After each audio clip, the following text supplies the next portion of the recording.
What up, boys, and welcome back to yet another video. So in today's video, we're going to talk a little bit about 2x4 farming, because there's a lot of people doing a big bunch of different 2x4 farms, and the gold per hour that you can make can drastically change from having like a bad group and also a decent group. So in this video, I want to take you guys through the concept of the 2x4 farm, how to set it up, and more importantly, how to do well in your group. Because it is sadly so that people come into my stream and they see this add-on down in the bottom right corner, hyperspawn, which, let's say, it tells us that we're killing 8,000 mobs an hour, and then people have been joining pugs and they're doing like 5,000 mobs an hour at the exact same farm. So that's a couple of things that I want to address in this video. Now, if this is the sort of content you guys are interested in, make sure you subscribe to my YouTube channel. We're also close to 100,000 YouTube subs,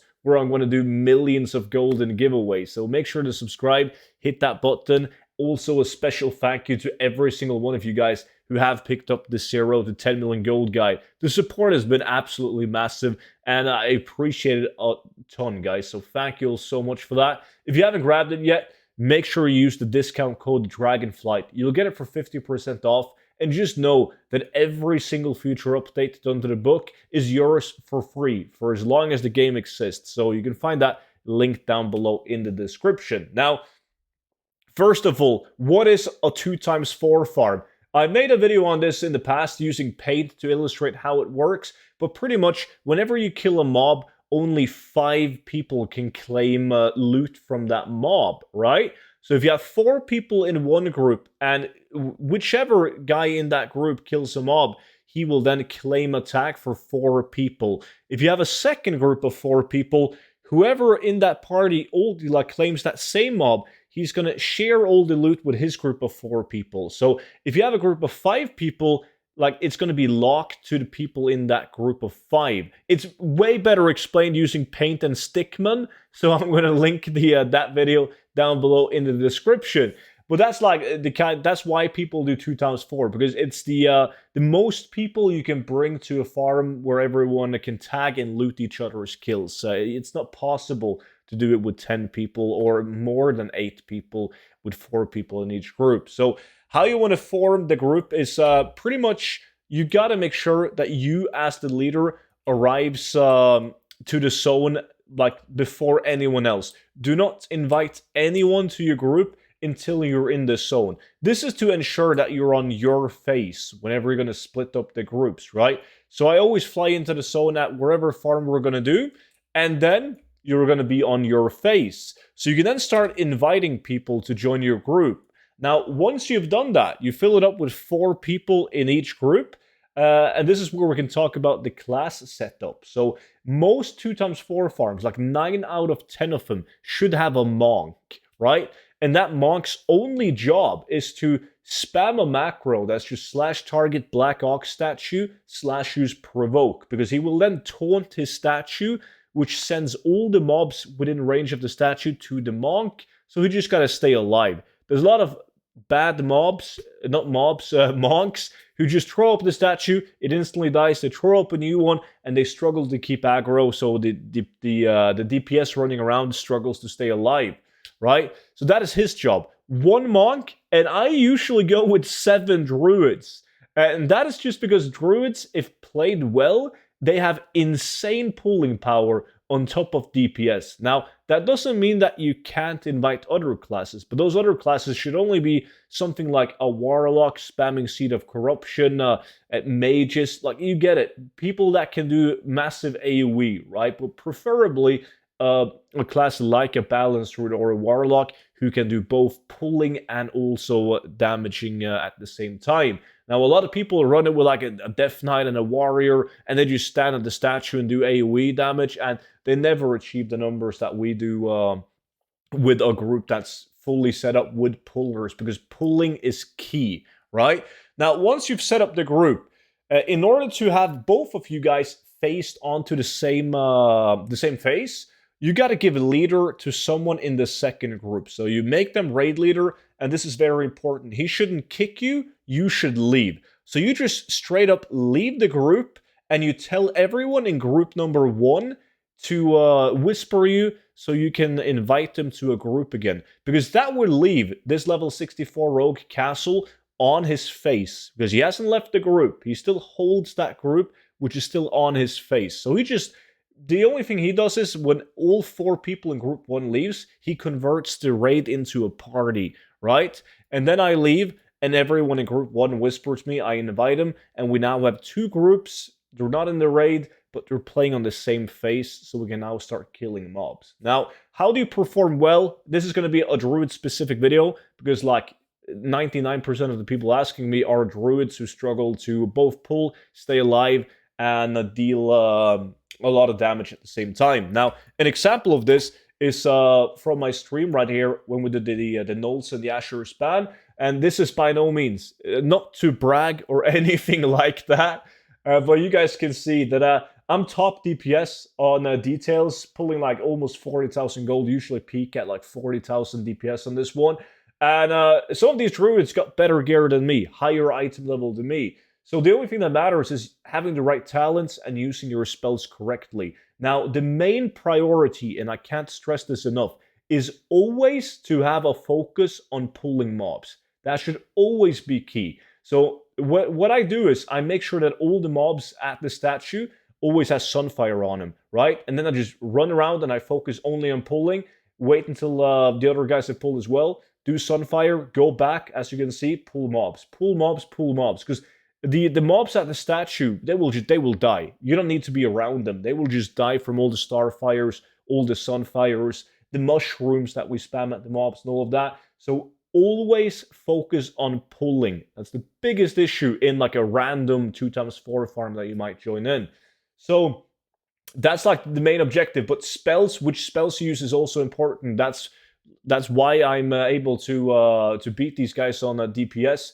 Because I will have the right talents, use the right spells at the right time. So one thing that is very important is the talents, which you guys can grab from either the 0 to 10 million gold guide or from a Discord pinned in general chat, right? You want to have these talents, very important with the mushroom and the orbital strike. Orbital strike is absolutely insane. Like, not only when you blast it in the area, does it deal a lot of instant damage. It looks like this. You just target the area. You obviously want to target all the mobs. Use it. It does insane instant damage on the mobs. And it also leaves the stellar flare up on the mobs, which deals additional damage over time. It is an insane ability. Now, at the same time, you obviously want to use that every single time it's off cooldown, right? But you also want to make this mushroom macro that I have, which is going to be a big difference on your DPS. It's this simple. /target black ox statue /cast wild mushroom. Mushroom, it deals like 10k AoE damage instantly like this. You've got 3 charges. So whenever this is off cooldown, you just click that mushroom and it's going to automatically place the mushroom on the black ox statue as long as it's up, right? Otherwise, it's just going to cast it on your feet or whatever you have targeted. So this little macro right here, Lifesaver, is going to make your life way easier, right?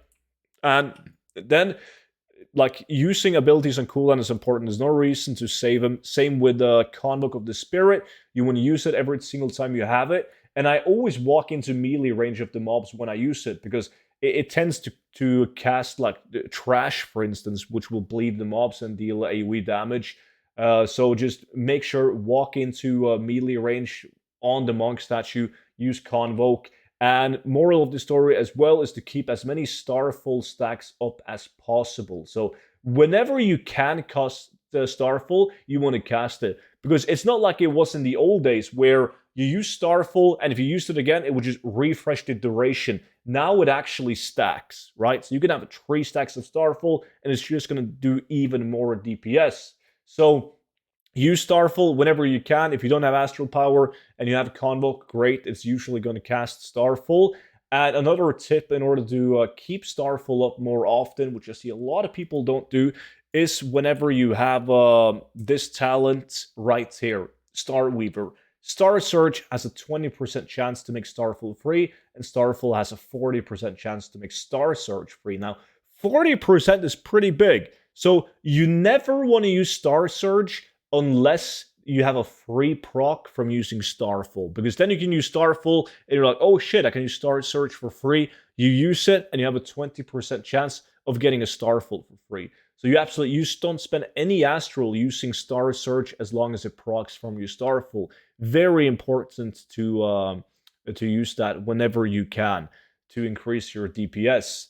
Now, that's pretty much how it goes in forms of DPS and pulling. But if you're doing a farm like this one, it is very common to die, especially if you have the highest DPS. You can just see one of our druids just died right here.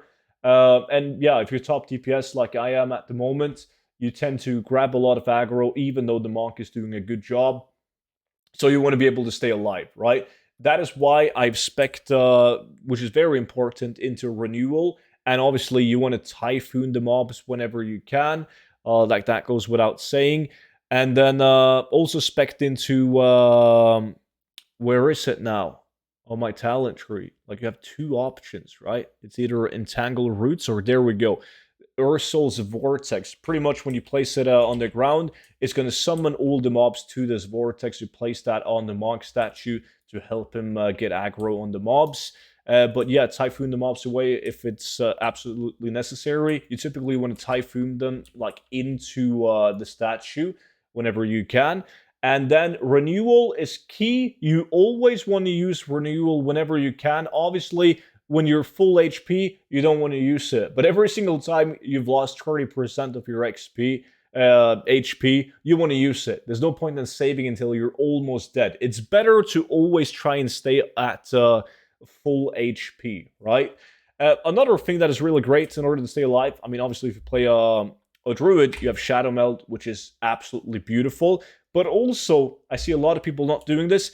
Like, when you're immune to form, use Stampede. Stampede will gain movement speed to your teammates, which will help them pull mobs faster. And while you're in there, you can use Bark Skin and Frenzy. Frenzy is really good in order to heal back up again. And then you can just leave, heal up, go back to killing. Like, I do this all the time whenever I do my 2x4. Always go into Stampede when my HP is low. Frenzy, Bark Skin, and then just throw some heals on me, and then just back to pulling again.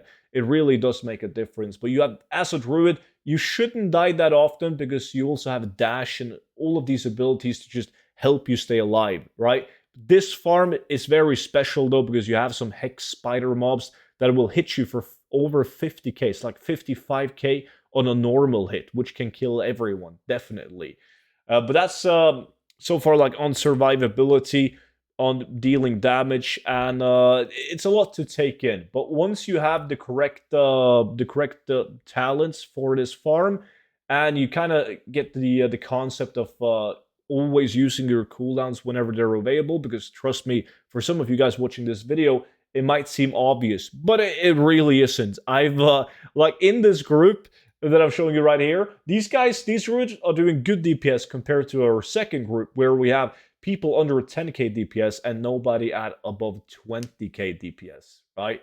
So it's very common. And hopefully this video was helpful in some ways. It also worth to mention that there is some items, I'm currently making a video on that, in order to improve your outcome in a 2x4 farm. And one item that I found really interesting is this headpiece right here. While in combat, you're wrapped in intense heat, which burn nearby foes for 611 fire damage every 3 seconds. Now, that adds 200 DPS to every single mob that's around you. And when you're doing a farm like this and you're swarmed by like 20 mobs, that's pretty good. We're talking 2,000 DPS, right? Like constantly, just from having this one. Now, might not seem like a lot, but imagine if all 8 people in the 2x4 farm had this headpiece. That would be pretty sweet. That would be an additional 16,000 DPS, which would mean like having an extra DPS in the group, especially for the monks, because the monks are constantly going to have mobs around them. But there's a couple of items like this that I do want to make a video on in order to make like a complete 2x4 farming soon. But that's pretty much wraps up the video. So as I said, make sure to subscribe to the YouTube channel if you found this video helpful. you can always take a look at the 0 to 10 million gold guide. And please let me know down below in the comment section how you found this video. Was it helpful at all? Do you guys struggle with like bad performing pug groups for 2x4? Let me know, and I'll see you all in the next video. But until then, bye bye.